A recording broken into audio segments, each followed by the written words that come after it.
The BVI joined 8 other countries on Tuesday, September the 20th, to herald the ceremonial start of the new law year for the Eastern Caribbean Supreme Court. Chief Justice Dame Janice Pereira delivered the main address live from St. Lucia. In a wide-ranging speech, she unveiled plans to improve the delivery of justice, and she challenged stakeholders to perform well. The Chief Justice also used the opportunity to hammer governments in the Eastern Caribbean for not providing adequate funding for courts.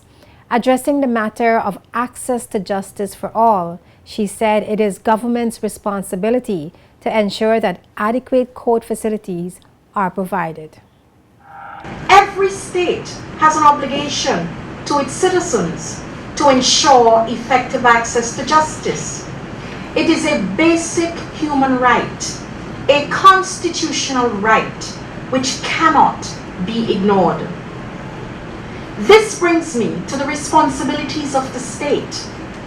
The court cannot achieve true accessibility and equal access to justice in a vacuum. It must be adequately funded. It is the states and territories' responsibility to provide adequate financial resources to the judiciary. And I dare say, this ought not to be chased after by the judiciary, but rather forthcoming with promptitude.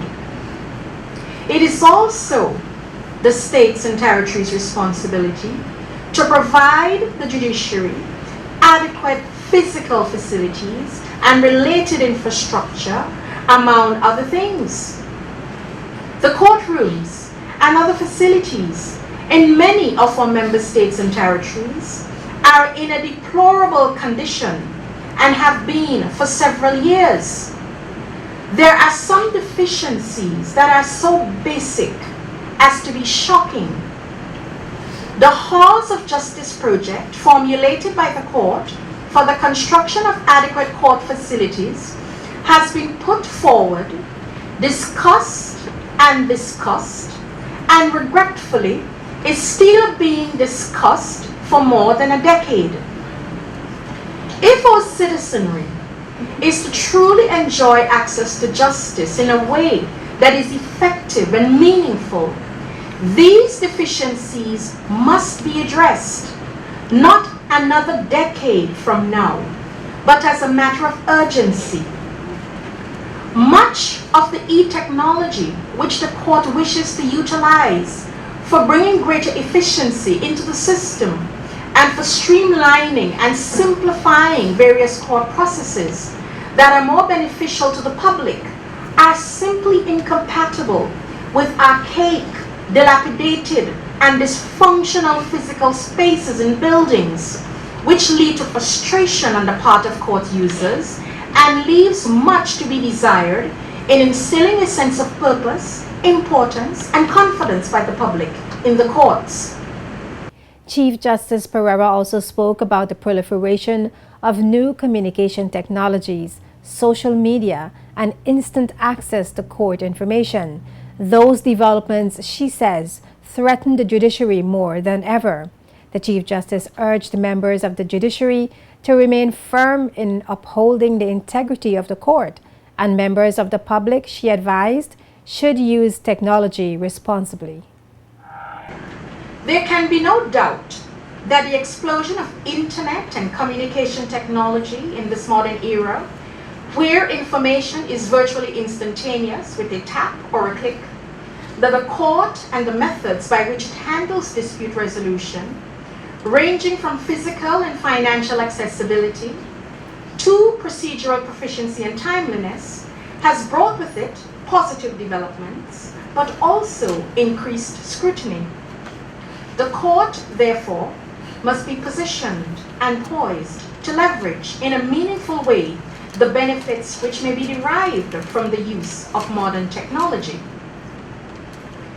It is also true to say that never has the judiciary come under greater threat to its independence than in this era, perhaps referable in part to the same instantaneous access to information and the exercise of the freedom of expression. The notoriety and pervasiveness of social media is inescapable. In this context, I hasten to add, however, that it must always be borne in mind that our freedoms are not absolute. Indeed, access to the court is not an absolute right. With the enjoyment of freedoms comes the concomitant duty of responsibility. This, to my mind, is reflected in the biblical expression, "To whom much is given, much is required." Chief Justice Pereira covered a wide range of issues in her 30-minute address. Here in the BVI to mark the opening of the new law year, members of the legal fraternity hosted a service at the First Assembly of God Church, followed by a procession through sections of Road Town. They were later joined by other persons, including Premier Dr. D'Orlando Smith, Governor John Duncan, senior police and prison officers, as well as students. The procession, which passed the A.O. Shirley Recreation Grounds, ended at the High Court, where the special sitting was convened. Inside the packed courtroom, some members of the judiciary, magistracy, and BVI Bar Association eloquently reminisced on the past year and shared their vision for the year ahead.